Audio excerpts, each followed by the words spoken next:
അത് പറഞ്ഞ പൊന്നിന്റെ വില കൊടുക്കാനും തയ്യാറുണ്ട് അല്ലേ? ഐ ഹാവ് സീൻ കൊറോണ കാലഘട്ടത്തില് പോലീസുകാരൻ, നിങ്ങളുടെ പഞ്ചായത്തിലല്ല പോയത്, കൊറോണ കാലഘട്ടത്തില് പോലീസ്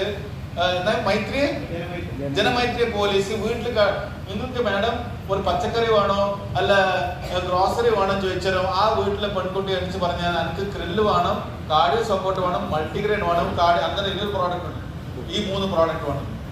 പോലീസ് അവർ വിചാരിച്ചത് മെഡിക്കൽ പ്രോഡക്റ്റ് ആണെന്ന് ചോദിച്ചാലും മെഡിക്കൽ ഷോപ്പിലല്ല കിട്ടേണ്ടത്. നമ്മൾ ആനന്ദ് സാഗറിന്റെ സ്റ്റോക്ക് ആനന്ദ് സാഗറിനെ വിളിച്ചു. ആനന്ദ് സാഗർ പോലീസിന്റെ നമ്പർ കണ്ടു, കുറച്ച് ചെറിയ ഒരു വിളിച്ചുകൊണ്ട് പോയി ഒരു ലെറ്റർ സബ്മിറ്റ് ചെയ്ത് ഡിസ്ട്രിക്ട് കളക്ടറിന് ലെറ്റർ സബ്മിറ്റ് ചെയ്ത് കൊറോണ കാലത്തില് ഇന്ത്യൻ ഡയറക്ട് സെല്ലിംഗിന്റെ ചരിത്രത്തിൽ ആദ്യത്തെ സ്റ്റോക്ക് പോയിന്റ് തുറന്നത് ബ്ലൂ ലൈൻ ഡിമാൻഡ് കറക്റ്റ്. ഇപ്പൊ ശരിയായ രീതിയിൽ ആ ഹൈലൈറ്റ് ചെയ്തിട്ട്